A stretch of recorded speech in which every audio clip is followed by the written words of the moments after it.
Hey, how's it going, my dear subscribers? I'm back to bring up the topic of finding a mentor. Now, I've had some people in the past ask me to be a mentor or to be their mentor. And while I am an entrepreneur, I get a lot of people who ask, how do I get a mentor? Can you be my mentor? And I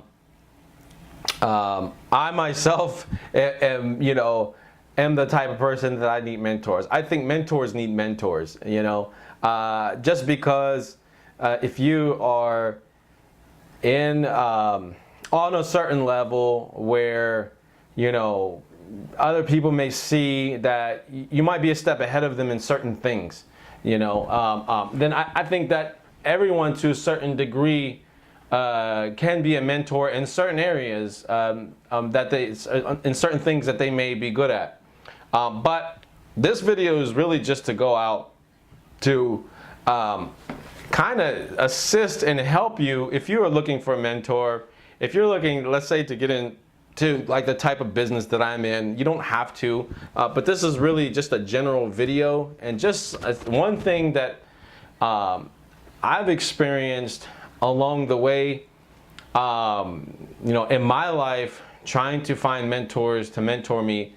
And it all started when I lived in California, and I was working as a personal trainer. And the thing about that is that I had so many mentors around me that I didn't really even realize what the situation was. I didn't realize that I was in a situation where a lot of my personal training clients were mentoring me, and I didn't even realize it. And it has benefited me so greatly since I started to be mentored. I've had a couple millionaire mentors who mentored me, and just some things that I have noticed, just some characteristics that I've noticed about them is that, number one, Mark Cuban said it. Mark Cuban's from my hometown. He said it. He said, if you're not curious, if you're not always curious, you're falling behind. That is one trait that I noticed with some of my, one of my millionaire mentors. He was very curious. He was always trying to figure things out. He was always trying to reverse engineer things, where if he saw somebody was doing a certain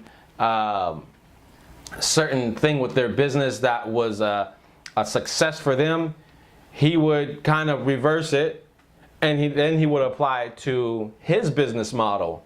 And one thing that he taught me was, he said, listen, he said, don't recreate the wheel. He said, if you see something is working for one person and they're making money with that thing right there, he's like, take it, copy it, and tweak it and apply it to your business. And this is one thing that I never forgot. I continue to do that until now. And another thing my millionaire mentor taught me was constantly innovating your business. He said, because if you are not constantly innovating, updating, and freshening up your business, he said, you're gonna go stagnant, number one. He's like, and then your customers will see that. They will see, that you're not moving anywhere, and they won't respect that. This is something that he constantly pushed this. He always pushed this idea that you always should be updating and improving and showing that your brand is improving as a brand. So that is one trait that I always remember. And there's some other things that I will go into. I should make a separate video on traits of my millionaire mentors, and I'll probably do a separate segment on that. But this really is to kind of point you in the right direction. If you have been following my channel, you're looking for a mentor, I will leave resources for you if you are starting a business, if you're trying to take your business to the next level, whatever it may be. I will have a link on the new blog underneath this video that you can go to. It will say something like the entrepreneur resources or entrepreneur tool belt. You can go and check on that blog, and I will leave links there for you that will help you along the way. But if you're trying to find a mentor, if you're like me, when I was in California, one thing that I noticed, and I'm back in Pennsylvania now, in California, there's a lot of rich people, there's a lot of poor people, and the middle class is disappearing. That's just a fact. Anybody who knows economics, they will tell you the same thing. And when I got back to Pennsylvania, there's a lot of nowheres in Pennsylvania. If you're from Pennsylvania, you know there's a lot of nowheres, and there are a lot of culturally underdeveloped areas in Pennsylvania. And I mean, where I'm at, which is Pittsburgh, Pennsylvania, you know, if you're in your major hub cities, let's say like at some point I lived in North Carolina, I lived in San Diego, California. Those states that are major hub areas, that are coastal areas where there's international trade going on, one common denominator that I've noticed is that you'll be able to go into your local library and you'll see a lot of books on personal development. You'll see a lot of books on business, you know, how to take your business to the next level. Unfortunately, back here in Pittsburgh, Pennsylvania, you go to some of your local libraries and you'll see like stupid books on like stories, you know, like novels and stuff like that, like books that are totally outdated, totally unbeneficial.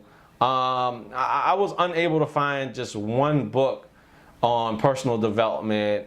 I couldn't find one book on, you know, business or anything like that. So one thing that I've done is I realized like I don't have some of the same connections that I used to in terms of getting business advice, getting entrepreneur advice. And so, you know, online has become like my new go-to. You know, in a Tony Robbins audio book, he talks about, you know, basically he talks about, you know, taking massive action in your business. And so this is one thing that, you know, I've applied, which is to really get into listening to a lot more audiobooks. If you are not into, you know, if you've come all your life and you're at this level where you're like, okay, I know people like Tai Lopez, which is another guy who I've actually enrolled in one of his courses actually, and he reads a book a day. And you are at that point where you're like, okay, I'm X amount of years old. I've spent all these years not reading a book a day. If you're like me, I don't read a book a day, and you're trying to play catch up. One thing that I highly recommend, especially if you're an entrepreneur, one thing that has helped me make thousands of dollars is listening to audiobooks. If you're on the road, if you're on the go, if you're always ripping and running, audiobooks is one thing that I highly recommend. I had a life coach some years back, and one thing that he recommended to me, one of the very first things that he recommended to me, he said, listen, he said, do you read? I said, I do read sometimes, but I don't get a lot of time to. He said, all right, you're signing up to to audible.com. You're going to sign up, and you need to start listening to these audiobooks. One of the first audiobooks that I listened to that literally helped me make thousands of dollars, it changed, you know, it upgraded my skills, was, I think it was called The Art of Closing the Sale by Zig Ziglar. And it was a 7-hour audiobook that it upped my game by like 1,000%. And so for me, and that audiobook was probably only like 20 something bucks. Tai Lopez said that, he said that, you know, he talks about a lot about the return, the ROI on a book. And he's right. And this is one of the reasons why I have started following some of his courses and, you know, benefiting from them. Because it is true, you know, when you invest in yourself as an entrepreneur, this is always going to put you a step ahead of the game. and allow you to, my grandmother used to always say, and I never forgot this. I remember the exact same day she told me this, and we were on the turnpike and we were going somewhere. We were like traveling or something, and she told me, she said, son, she said, and she put her finger up like this, son, she said, knowledge, she said, information is power. And I never forgot that. And that stuck with me until now, until my adult years. And it is so true. The only difference between the rich and the poor, the two things that the rich have, the wealthy, the most richest men in the world have, is one, they understand first of all, they know something that the poor don't know. They know some things that the poor don't know. They're informed. They're very well informed. Number two is they're not just informed, but the information and the knowledge that they have, they actually put it into action. So those two things right there is something that one of the traits of the wealthy that I've noticed is that once they learn something, they're quick to jump on it. Once they learn something that can bring their business up to the next level, is that once they learn it, they jump on it. They don't sit back and procrastinate and just hope that something is just going to unfold. They actually put it into action and apply it to their businesses. And I've seen this so many times where people, they will take an idea, even from someone else's business, and run with it and apply it to their business and increase their money from this. So I'm running out of time on this video. If you like this video, go to my blog. I go more in details about this subject, on how to find a mentor and everything. And you can read about it there when you get a chance. So take care and have a great weekend.